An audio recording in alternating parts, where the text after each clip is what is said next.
ব্যস্ত রয়েছি তো।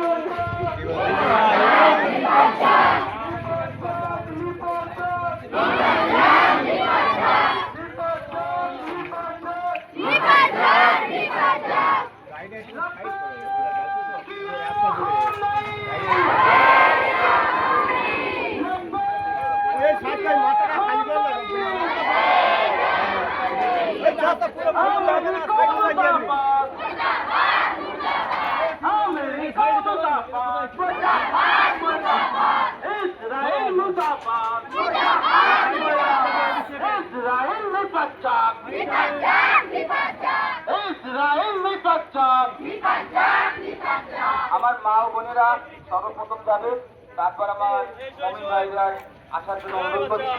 মতো পিছনে পিছনে মেয়েদের পিছনে পিছনে আমাদের মমিন ভাইরা আসবে।